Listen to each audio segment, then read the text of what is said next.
નમસ્તે, હું doctor Naisargi Patel, gynaecologist. બહુ બધા લોકોની પ્રેગ્નન્સી કેર વિશે જાણવાની બહુ ઈચ્છા હોય છે, એટલે હું મારી નવી series pregnancy care video series બનાવવા જઈ રહી છું. અને એના માટે હું ડૉક્ટર સુધીર શાહ સરનો ખૂબ જ દિલથી આભાર માનું છું. એમની લખેલી આ પ્રેગ્નન્સી કેર બુક એ મારું માર્ગદર્શન બની છે અને એમના બ્લેસિંગ. અને એ બહુ જ સરળ અને સારી ભાષામાં લખેલી પ્રેમથી ભરેલી પુસ્તક છે. તેમના આવા અદ્ભુત કાર્ય બદલ અને આપણને આટલું બધું સારું ગાઈડન્સ આપવા બદલ હું એમનો દિલથી આભાર માનું છું. અને આ સિરીઝમાં હું તમને અલગ અલગ વિડીયો પ્રેગ્નન્સી કેરમાં શું કરવું જોઈએ એના વિશે સમજાવીશ અને માર્ગદર્શન આપીશ. With blessing of doctor Sudhir Shah sir. તમારા બધાનું સ્વાગત છે મારા ફર્સ્ટ એપિસોડ પ્રેગ્નન્સી કેરમાં. અને આજે આપણે બધા જાણીશું કે પ્રેગ્નન્સી કેવી રીતે રહે છે.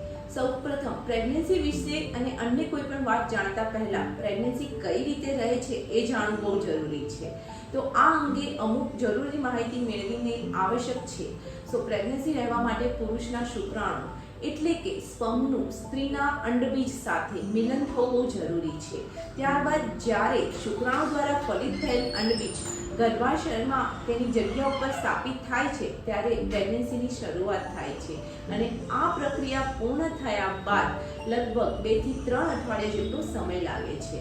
સ્ત્રીની ઓવરીમાંથી દર મહિને બીજ બહાર પડે છે. આ બીજનો જો પુરુષોમાં શુક્રાણુના સંપર્કમાં આવે અને ગર્ભ ના રહે તો તે બહાર પડ્યાના લગભગ 14 કે 15 દિવસ બાદ માસિક શરૂ થઈ જાય છે, જે લગભગ 4 થી 5 દિવસ ચાલુ રહે છે. પુરુષના શુક્રપિંડમાંથી શુક્રાણુઓ ઉત્પન્ન થતા હોય તે રીતે દરેક સ્ત્રીના ગર્ભમાંથી પણ બંને બાજુ આવેલા બદામ જેવા આકારના ઓવરી એટલે કે અંડાશયમાંથી દર મહિને બીજ બહાર પડે છે. અને આ આખી પ્રક્રિયાને આપણે ઓવ્યુલેશન કહીએ છીએ. એક ગર્ભાશયની ઓવરીની જેમ એટલે કે અંડાશયની જેમ ગર્ભાશયની નળીમાં દાખલ થાય છે.